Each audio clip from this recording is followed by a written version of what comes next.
来到高高公好发，我是怡姐，我是敏华。怡姐，你知道吗？最近有同事啊，肩膀不舒服啊，结果去看医生，竟然是得了滑鼠肩，也就是肌筋膜疼痛。而刚刚提到了肩膀不舒服，肩膀就叫做 gento。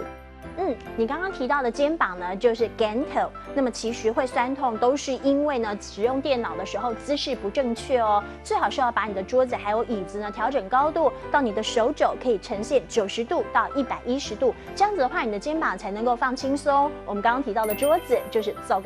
座椅就是桌子。另外我也知道哦，像是键盘啦，或是滑鼠，在使用的时候呢，最好是靠近身体中线，不要让自己的身体倾向一边。而且在使用电脑的时候，10分钟最好就要做短暂的休息哦，不然的话呢，肩膀真的很容易酸痛哦。而说到了痛，就是通。你刚刚提到的通就是痛，那么今天要教给大家一整句话呢，就是我的肩膀会酸痛。这句话应该要说的是我肩头会酸痛。我肩头会酸痛。今天高高公哈发就要告诉你，其实坐姿正确真的很重要。圆，你帮我拿去6楼好不好？谢谢。王玉珍，你的哦，看一下。你干嘛？你怎么啦？我就是肩膀酸痛啊。是哦，肩头不舒服哦。对啊。怎么啦？我看一下。是不是坐姿不正确啊？有吗？哎呀，我跟你讲，你的椅子太低了啦。会吗？我跟你讲正确的坐姿。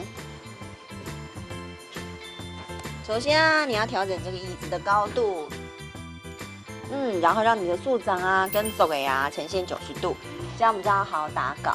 还要记得啊，像是滑鼠啊跟你的键盘啊都太右边了，你应该更靠近身体中心一点点。你这样打字啊，你的肩头啊就不会酸痛了。敏华，像我们这样的常常打电脑的人，真的要注意坐姿了。真的，坐姿正确才能够避免滑鼠肩哦。所以今天教给大家的客家话一定要牢记哦。所以赶紧帮你复习了。首先要教给你的就是肩膀，肩膀就是肩头，肩头就是肩膀了，没错。那要注意坐姿哦，不然的话很容易肩膀酸痛。痛就是通，通就是痛，没有错哦。而且要避免肩膀酸痛呢，桌子还有椅子的高度就得要调整好。刚刚提到的桌子就叫做座椅。座椅就是桌子了，没错。那么今天要帮大家复习一整句话呢，就是我的肩膀会酸痛。这句话应该要说的是我肩头会酸痛。我肩头会酸痛。今天高高公哈发呢，就要提醒你打电脑的时候坐姿要注意喽。我们下次见，拜拜。